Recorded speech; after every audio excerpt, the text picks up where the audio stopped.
Welcome to Love Lies Chronicles. I'd really appreciate your comment. It helps me understand if you enjoyed the story and how I can improve in future ones. My name is Lewis Grant. I'm 39 years old, a systems analyst in Charlotte, North Carolina. I don't live a dramatic life. Most days are steady. Work, gym, home, maybe a beer on the porch while the sun burns itself out across the skyline. Stability is the word I'd use to describe my life. At least it was. The moment it all cracked happened at something as ordinary as a backyard barbecue. A Saturday evening, warm enough that the air clung to you, but not so hot that you couldn't enjoy a cold drink outside. A few of my wife's friends had come over, mostly people she worked with at her marketing firm, plus one of her college friends who was in town for the weekend. I knew them all well enough to make small talk, but they weren't my circle. I played host, made sure the grill was going, drinks refilled, music low enough for conversation. Everything felt normal until the third glass of wine landed in her hand. That was the tipping point. She'd already been laughing louder than usual, clapping too hard at jokes, letting her hand linger on people's shoulders in a way she usually didn't. At first, I chalked it up to her enjoying herself. Everyone deserves to blow off steam. But then the conversation turned. One of her friends, a red-haired woman named Claire, started joking about husbands being anchors. She rolled her eyes at her own man and said, "At least mine lets me breathe sometimes." The group chuckled politely. It was the kind of half-serious, half-playful gripe you hear at gatherings. But my wife didn't just chuckle. She leaned back in her chair, smirked, and raised her glass. "Lewis? He's my chains. Always weighing me down." She said it like it was clever, like she'd been waiting for the right moment to drop the line. Everyone laughed, too quickly, too nervously.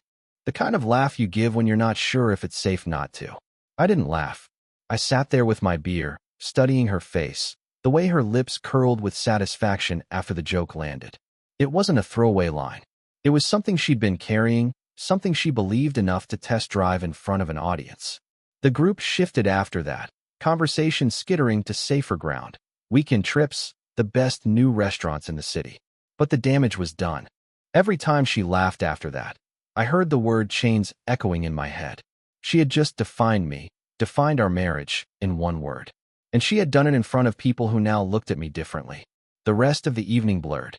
I manned the grill, nodded through small talk, made sure everyone had what they needed. Outwardly, nothing about me changed. Inwardly, everything had. It was like a switch flipped, a cold, steady current running through me, reminding me to remember every detail. When the night wound down and her friends began to leave, she kissed cheeks and hugged, laughing at things I couldn't hear. On the drive home, she hummed along to a song on the radio, tapping her fingers on the dashboard as if the night had been nothing but fun. She never once glanced at me, never noticed the silence on my side. I kept my hands steady on the wheel, eyes on the road. I didn't ask her why she said it. She didn't offer an explanation. Back at the house, she slipped off her heels, dropped her purse on the counter, and went upstairs to shower. I stayed downstairs, sitting on the couch with the TV on mute. I could hear the water running above me, faint laughter as she sang to herself behind the bathroom door. To her, the night was already over. To me, it had just started. I thought about the way she looked at her friends as she said it. Like she was proud, like she was clever, like she was staking her independence in one public declaration. My chains. It wasn't a joke. It was her truth. And here's the thing. Once someone shows you who they really are, you don't argue with it. You don't beg them to take it back. You just take note. You file it away. You plan for what it means. That night, I didn't confront her. I simply sat there, beer in hand, replaying her words in my mind. The weight wasn't in what she said. The weight was in how easily she said it, and how proud she was to put it on display. When she came downstairs later in a robe, hair damp, smelling of lavender shampoo, she barely looked at me. She patted past with a casual, "You staying up?" and disappeared into the bedroom. I sat in the dim light of the living room, staring at the empty chair where she'd sat earlier, wineglass in hand, smiling as she called me her chains. That's when it clicked. If I was chains, then chains could be broken. And if she was so desperate to show the world how heavy I was, then maybe she needed to learn how much heavier life could be without me holding it steady. That night, as the clock crept past midnight, I realized something simple but irreversible. My marriage had shifted in one sentence, at one barbecue. under one summer sky. And nothing would ever be the same again. Monday morning felt normal on the surface. Coffee, a kiss that missed, her heels clicking down the hallway. But the silence between us had a different temperature. We used to talk about the week on the drive to work. Now she scrolled through her phone at red lights, smiling at something I wasn't in on. That night she texted at 9:42 p.m., "Don't wait up." Not a reason. Just the sentence like a shrug. Tuesday, our breakfast ritual disappeared. We always did eggs on sourdough at the little table by the window, sunlight hitting the counter just right. I cooked anyway, habit more than hope, and wrapped her plate when she didn't come down. At 11:57 a.m., a story popped up on her feed, bottomless mimosas, glittering glasses. She wasn't wearing her ring in the boomerang. I didn't like or comment. I just watched the loop a few times and closed the app. That evening I asked her directly, calm voice, steady eyes. "Did you mean what you said at the barbecue?" She didn't look up from removing her mascara. "Don't be so sensitive, Lewis." The mirror held both our faces for a beat, hers amused, mine blank. She left the cotton pad on the counter, a little black crescent drying into the quartz like a signature. Wednesday, she invited 3 coworkers over without telling me. I walked into my own kitchen and found a cutting board covered in lime wedges and a stranger rummaging for salt. My wife clapped when I came in, like introducing the entertainment. There he is, the warden who guards the conjugal chains. Laughter, the kind with an edge. I set the grocery bags down and said nothing. When 2 of them glanced at me with quick apology in their eyes, I smiled back so they could stop worrying. I grilled tacos on the patio and used paper plates so I wouldn't have to see the sink. Thursday is when the house started feeling like a hotel lobby. She came home at 2:13 a.m. and dropped her purse in the foyer, the contents spilling like a pocketbook crime scene. I left it there. In the morning, she stepped over the mess like it didn't exist and asked if I could move my car so she could get out faster. Conference brunch. She was gone before I could finish the coffee. By Friday, I was collecting data, not emotions. Screenshots of texts with timestamps. A photo of the ring tan line on her finger from her own story. A note about her saying chains again at a rooftop birthday. This time while she was toppling Jenga blocks and telling the group she was finally learning to live. Saturday used to be ours. We'd walk the greenway, talk about small things that somehow mattered. That morning she floated through the kitchen in workout gear I'd never seen before and murmured, "Pilates with the girls." She left a cereal bowl under the couch, half milk, half mush, like she'd eaten in motion and got bored halfway through. I found the bowl later by smell. I rinsed it out and wrote bowl under couch. 2:45 p.m. in the note on my phone. The act of recording steadied me. It kept me from saying anything I couldn't stand by. That night, I went with her to a trivia bar because she asked in a voice that sounded like a test. She introduced me as my logistics manager, then added, "He's great at keeping me on schedule." Someone joked about how lucky she was. She tilted her head. "Lucky? It's like wearing ankle weights. Builds discipline." Laughter again, broader this time because the room was darker. A woman across the table wouldn't meet my eyes for the rest of the round. When we lost the final question by 1 point, my wife announced, "Blame the chains. They slow everything down." I paid the tab. On the walk to the car, she linked her arm in mine as if nothing had happened and asked if I'd remembered to order the replacement water filters. I said I had. Sunday should have reset us. It didn't. She slept until noon, then ordered pad thai and ate it in bed, scolding the dog for breathing too loud. She posted a photo of sunlight on our curtains with the caption, "My space, your expectations." There was nothing to respond to, so I didn't. The HOA notice about the bins being left out all week came in the afternoon mail. It was our first of the year, a bright yellow warning tucked under a newsletter about block party dates. I left both on the counter where she would see them and went for a run to clear my head. The air tasted like metal by mile 3. In the evening, I tried a simple olive branch. "Movie tonight." She looked up from her phone, eyes glassy with scrolling. "Can you not schedule my freedom?" Then, softer, like it was a gift, "You should get a hobby." She went back to her glow. I went to the garage and tightened a loose bolt on the lawnmower that wasn't bothering anyone. The next week was the same pattern repeating louder. Out late Monday and Tuesday with "Don't wait up" as if it were a reasonable weather report. Wednesday, she used my card to order a ride when her phone died and tossed me the receipt with a thank you that sounded like a door closing. Thursday, she brought a spray of eucalyptus home and dropped it in the sink for me to trim and vase because you're better with knives. Friday, she stood in our doorway on her way out in a dress she'd never worn for me and asked, "Am I overdressed for oxygen?" I told her she looked nice. She laughed like that was the wrong answer. Public jokes continued like a touring act. At Melanie's loft party, she toasted to independence, then added, "and to cutting chains with dull scissors if we have to." People who used to hug me at these things started giving small waves from across the room. Claire, the redhead from the barbecue, sent me a midnight text afterward. "She's not being fair. I'm sorry." I stared at the screen until the message blurred. I typed "no worries" and deleted it. Then I turned the phone face down and slept better than I expected. At home, little abdications added up. A laundry basket left in the rain on the deck. A parking ticket she slid under my keyboard with a sticky note. "Can you handle?" A candle burning all day on a wooden shelf while she was out. I blew it out and tried not to imagine headlines with our names in them. Each choice said the same thing. She wanted to play single while enjoying married comfort. She wanted oxygen without paying for the tank. I stayed steady. No speeches. I kept the bills current, the dog walked, the car serviced. I cooked 2 portions and packed one into the fridge without asking when she'd be home.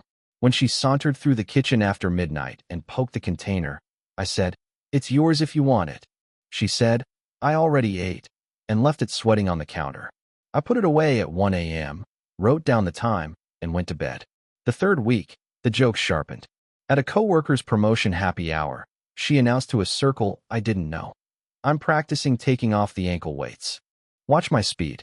A man laughed too hard and then apologized to me 3 times for nothing in particular. I finished my drink slowly and excused myself to the bathroom, where I ran my hands under cold water until I could feel my fingers again.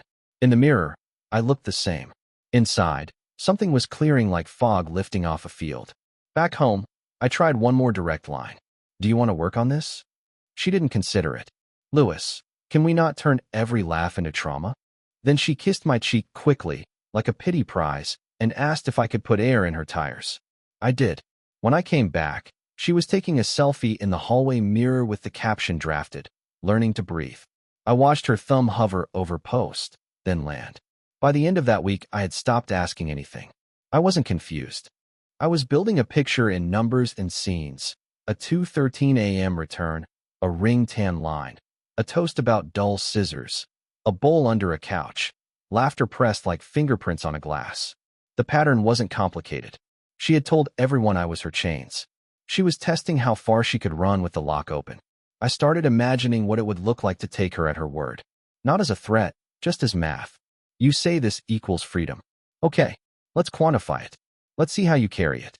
I didn't announce timelines or intentions. I just started sleeping deeply again, like a man who had stopped arguing with gravity. Sunday night, we crossed paths in the kitchen at the sink. She was opening a bottle of wine with my grandfather's old corkscrew. "Want a glass?" she asked, almost friendly. "Not tonight," I said. She poured for herself, leaned against the counter, and studied me with a curiosity that hadn't been there in months. "You okay?" she asked. "Better," I said. She nodded like she believed it, then lifted her glass. "To oxygen." I lifted my water. "To clarity." She laughed, thinking it was a joke. I smiled back, letting her keep the laugh. In my head, the clock I hadn't told her about started ticking, not out of spite, but out of respect for the words she'd already chosen and the life she said she wanted. I wasn't going to drag her anywhere. Chains don't drag. They either hold or they're cut. And I was done holding. I waited for a night when the house was quiet enough to hear silverware touch ceramic. 2 plates, 2 glasses of water, the overhead light that doesn't let shadows cheat. She came in flushed from attention and rooftop air, a laugh already loaded in her chest. I didn't give a speech. I spoke like a man confirming a meeting time. "You have 48 hours to apologize and stop the public disrespect. 48 hours to act like a wife, love, respect, partnership. If you don't, I'll take you at your word. I'll break the chains you keep mocking." She stared a second, then barked a laugh so clean it felt rehearsed. "A deadline? Are you my manager now?"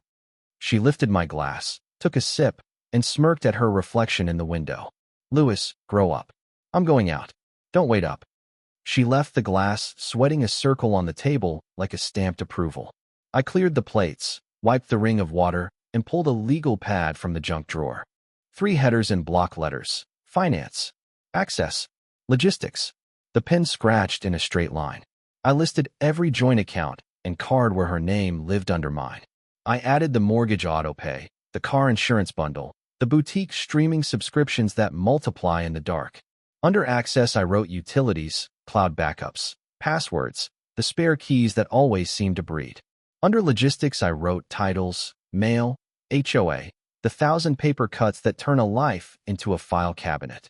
I sent a short email to the bank manager who knows me by first name and branch. Need to update authorizations Monday. Please confirm earliest slot.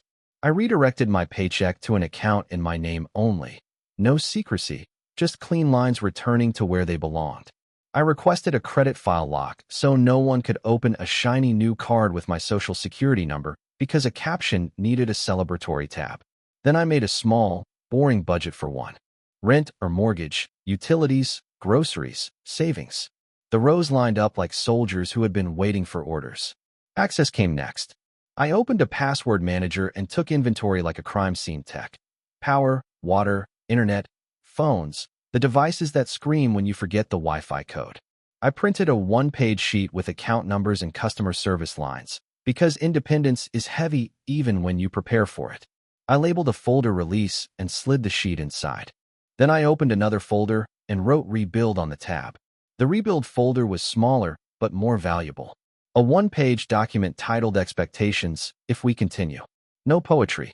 Clear points. No public disrespect. No chains, narrative, private or public. Counseling twice a month for 3 months. Budget transparency. Shared calendar back on the wall where it belonged. Phones unlocked during a defined rebuild period. 2 date nights I'd already circled on a printed month, with a sticky note that read start small, start real. At the bottom I wrote a line that steadied my hand as I printed it. I won't enforce this. I will only participate. I moved through the rooms with a banker's box and a label maker. I didn't scatter. I sorted. Her products from the bathroom vanity. Personal papers from the office drawers. Heels that lived under the couch like hiding animals. I packed them into neat boxes and stacked them in the guest room. The point wasn't punishment, it was separation. Shared spaces became shared again. My steps sounded different on the hardwood once the clutter stopped pretending to be decor. She drifted in and out of the house like a tide of perfume and commentary.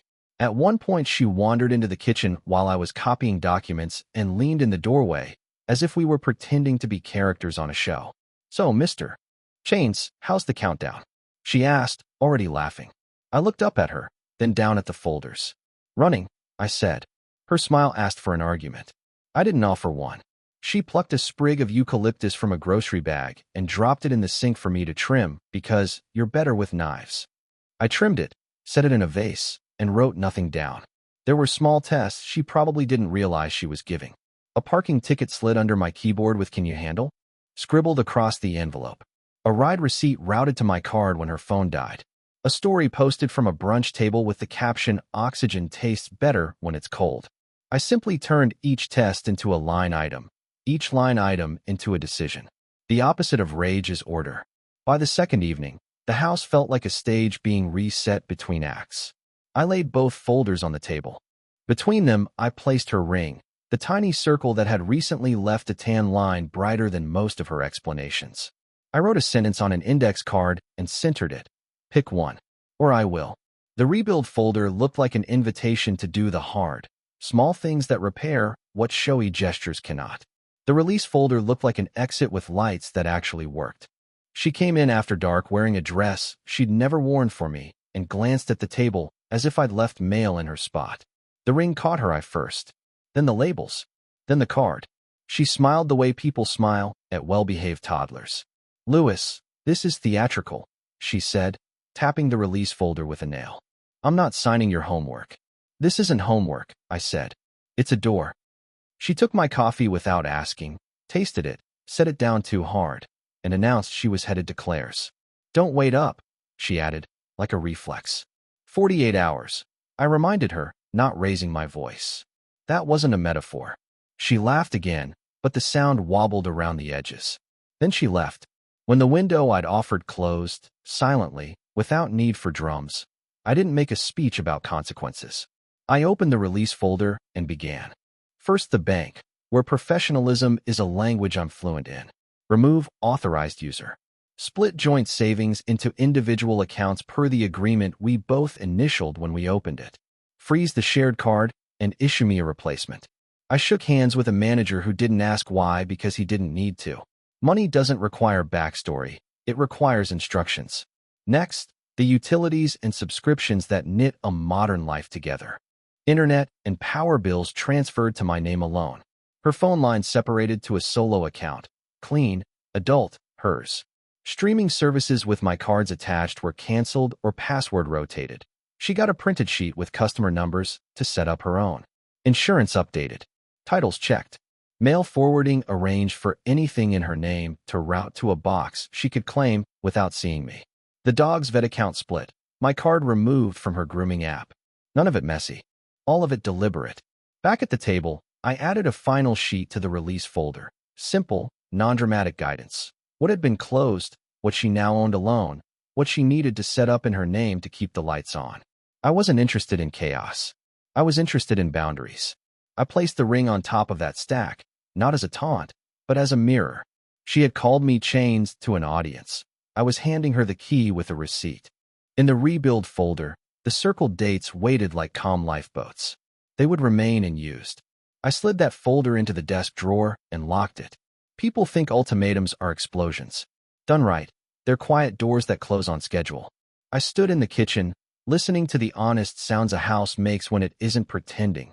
Compressor hum, a settling board, the dog's nails clicking toward his bowl. She had laughed at the deadline and sent me away.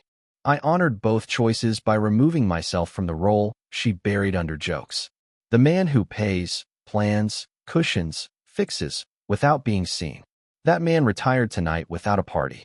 If she wanted to apologize, if she wanted to step into rebuild, she had 48 hours with every light turned green.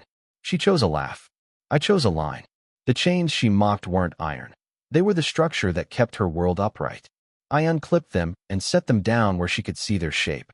Consequences don't require cruelty. They require clarity. When I turned off the kitchen light, the table sat there with the ring and the folder like a still life of grown-up decisions. I slept easily for the first time in months because I had stopped negotiating my own worth. In the morning, I would put the release folder in her hands and say only what needed saying, "You're free. Now act like it." What came after that wasn't a plan. It was gravity. I handed her the folder the next morning without ceremony. Ring on top. Labels plain as road signs. Release. She rolled her eyes, flipped it open, and saw the first page. Accounts separated, authorizations removed, utilities listed with customer numbers she'd have to call herself. The joke died in her mouth. "You actually did this?" she asked, like I'd painted the walls. "You asked for freedom," I said. "This is what it weighs." She grabbed her phone and dialed the bank right there, pacing grooves into the kitchen tile. I poured coffee and let the hold music keep time. When she slammed the phone down, she tried a different key. "You're punishing me." I shook my head. "No, I'm ending a setup where you disrespect me in public and I subsidize it in private." She stared like I'd switched languages. Then she snatched the folder and left the house in a cloud of perfume and disbelief. By noon, she was at brunch with the same friends who'd giggled at chains.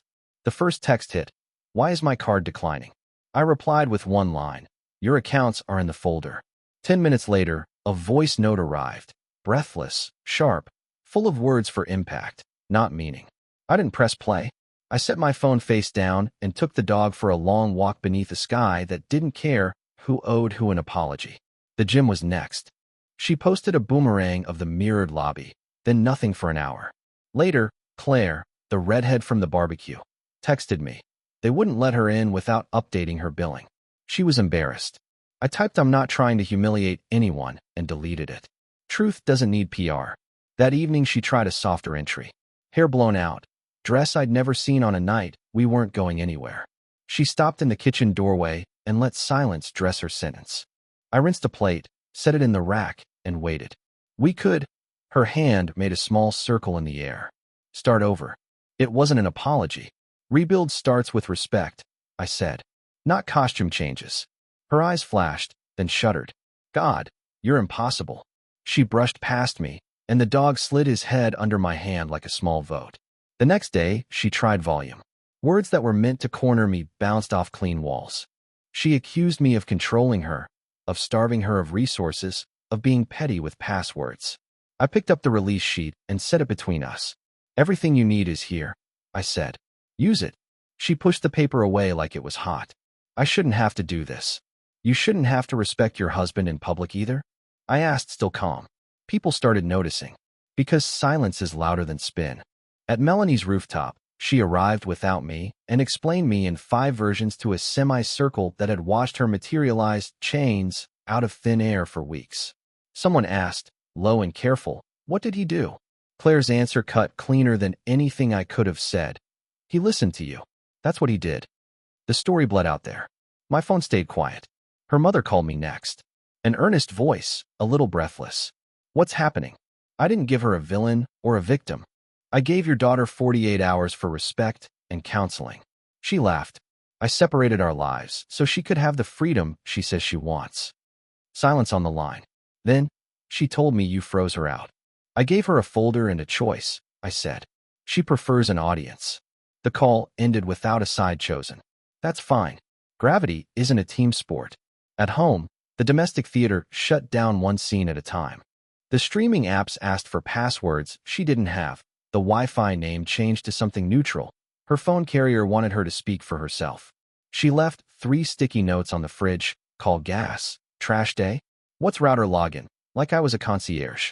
I replied with a single note under the magnet. Everything is in the folder. When she saw it, she pulled the magnet off and let it fall. Small rebellions look like control. They sound like bells dropping on tile. Seduction came back for an encore. Late, soft, almost kind. She stood too close in the hallway and touched my forearm the way she used to when we were still us. Can we not make this bigger than it needs to be? I looked at her hand. It got big the night you called me your chains to people who laughed at the idea. She held the eye contact half a second too long, then let her fingers fall. Fine. Be dramatic. She slept on the far edge of the mattress like I had shoved her there. Money stopped disguising things. When friends realized the tabs wouldn't be covered and the rides wouldn't be on me, brunch invitations thinned. The group chat that once hummed with photos and plans went quiet, then split into smaller, more honest threads. You could feel the air change. Less performance, more avoidance. She learned how quickly an audience becomes a mirror. In quiet hours, she circled back to guilt. I was just joking, she offered at breakfast, as if humor erases architecture. You're acting like I cheated. I shook my head. You cheated the foundation. That's worse. Her fork hovered, then landed without a sound. She tried again. Okay, I'm sorry you felt embarrassed. There it was, the apology with the trapdoor.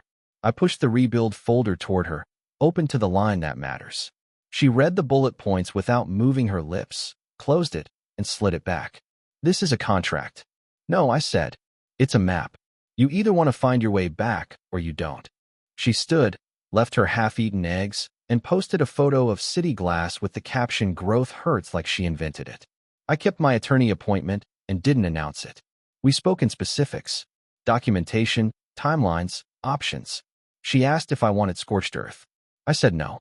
Scorched earth is for people who need heat. I needed shade. On the way out, I scheduled a notary and bought dog treats at the corner store because ordinary life still happens between signatures. Neighbors started greeting me differently. The older couple across the hall asked if everything was all right, the way people ask if you lost weight from a diet or a disaster. We're adjusting, I said. The woman squeezed my arm and said, respect is quiet. I told her she was right. When the gas company called to verify the new account holder, I handed her the phone. She hung up and sat at the table looking small and unarranged. They put me on hold, she said, like reporting a crime. Welcome to independence, I said, and poured her water like a truce I could afford. The last push came on a night with no weather. She stood in the doorway of my office, tired in a way makeup can't conquer. I didn't mean it like that, she said, and for the first time her voice had no witnesses in it. I don't want to do this alone. I nodded toward the rebuild folder, still living in the desk drawer. That path was open. You laughed. She closed her eyes a second, opened them to a future she didn't like, and said nothing else. What broke her wasn't the canceled cards or the hold music. It was the absence of my cushion. The way reality didn't bend back toward her after she pushed it away. The way people stopped clapping when there was nothing to clap for. She had called me chains because the structure I provided felt heavy when she wanted lightness. The day I set it down, everything she'd stacked on it started to wobble in public. I didn't rescue any of it. I answered simple questions with simple answers and left the rest to gravity. And in the quiet that followed, the story rewrote itself without me lifting a pen. Monday morning, I signed my name enough times to feel it leave my hand and live on paper. Just a pen, a notary's stamp, and a clerk who slid a receipt across the counter and said the next steps like directions to a quiet street. I walked out into a clear day that didn't ask for my opinion and felt something settle, like a bookshelf finally shimmed level after years of leaning. I didn't announce anything. I sent her a single message that read like a meeting memo. The petition had been filed, service would come through a process server, her questions could go through counsel.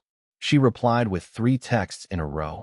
First insult, then bargaining, then the kind of apology that puts the responsibility on the listener. I put the phone face down and returned to my desk. Work didn't care who loved whom. It asked for deliverables, and it got them. That evening she came home early and placed her palms on the counter like hands at the edge of a pool. We don't have to end it like this. She wasn't crying. She was pitching. There's a difference. I set a glass of water between us. We ended it the night you laughed at 48 hours, I said. Everything since has been paperwork. She looked around the kitchen as if scenery could vote. We can do counseling now. I nodded once. That window was open. You enjoyed the breeze. The dog stretched, yawned, and thumped his tail against the cabinet, the only applause in the room. The process server was polite. A tap at the door, the name, the envelope. She took it with a smile that had too many teeth. Is this what you want? She asked. I didn't correct her. One implies appetite. This was nutrition. Friends adapted to the new air pressure.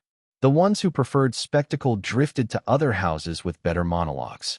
The quiet ones checked in without asking for a side. Claire texted a sentence that didn't try to fix anything. I'm sorry for laughing. I wrote thank you and left it there. Her mother called again, softer this time. I told her respect isn't optional. She said into the line like a confession. It took me 30 years to learn that. I told her I was learning faster. I found a small apartment with windows that faced the city and light that knew what to do with itself. I took what belonged to me and hired movers for the rest. 2 trips and a tip. The dog adapted in a day, choosing a sun square like he had drawn it himself. I bought plates that matched and a kettle that didn't scream. I hung nothing on the walls for a week to hear what the rooms wanted to say. They said, start small, start real. There were practical endings. I removed myself from the group chat that had become a bulletin board for jokes about husbands with job descriptions. I changed my emergency contacts. I updated the dentist. The world kept asking for the shape of my life, and I kept handing it the new outline, crisp at the edges. My hand steadied more with each form. She tried one more performance, a last show for a smaller audience. A photo of a glass on a rooftop, captioned choosing me. Then a story from a yoga class. Then a quote about forgiveness that forgave nobody. None of it was for me. I let it pass by like planes on their way to other cities. When she finally texted without an audience, no capital letters, I miss you.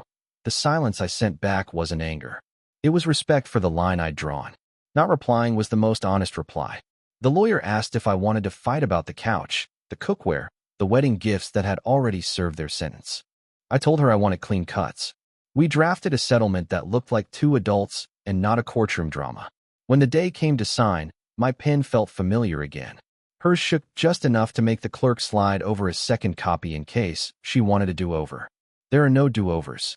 There are only new documents. After the signatures, I drove to the greenway we used to walk and didn't walk it. I sat on a bench and watched other people move through their afternoons, strollers, joggers, a teenager on a longboard who almost ate pavement and laughed at himself before the ground could. I thought about how many things survive without applause. Bridges, spines, good bolts.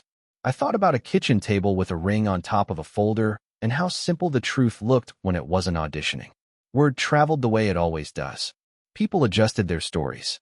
The version where I was her chains didn't make sense against the version where I had unclipped and stepped away without tugging. Her circle learned a physics lesson. The person doing the heavy lifting doesn't look heroic until he sets the weight down. Then you notice the floor. One afternoon, I ran into her at the grocery store. The place we used to pretend adulthood was a menu. She looked smaller in a way that had nothing to do with size. She reached for a basket. I reached for a cart. The aisle couldn't hold history, so it didn't try. She said my name like a question. I nodded like an answer. We passed, two people buying dinner. I paid, held the door for a stranger, and stepped into light that didn't ask me to testify. Back at the apartment, I cooked a simple meal in a pan that had no story attached to it. I ate standing up, then sat with the dog and a notebook. I listed what comes next, not as a manifesto but as a grocery list. Call my brother, book the fall trip I've postponed 3 years, sign up for boxing, plant basil on the fire escape, finish the book my father loved and I never started. I wrote keep the windows clean and underlined it. Light is work. Respect is, too. Weeks later, the decree arrived in the mail, a piece of paper that made official what our lives had already been living. I put it in a folder marked final and filed it where I could find it and rarely would. That night, I walked the dog past bars where laughter bounced off brick and didn't belong to me. People ask how I knew it was time. I tell them it was the laugh, not the word chains. The laugh that followed the 48 hours, the laugh that assumed I would never keep my own word. That sound told me everything. Respect isn't negotiated at volume. It's measured in whether someone believes you when you say, this is what I require to stay. She didn't believe me. Now she does. I don't hate her. She made a choice, and then another, and then another. So did I. Hate is heavy. I carried enough. These days, weight lives where it should. Deadlifts, deadlines, the dog when he refuses to get off the couch. The rest of my life is light in the way that doesn't float away. It sits.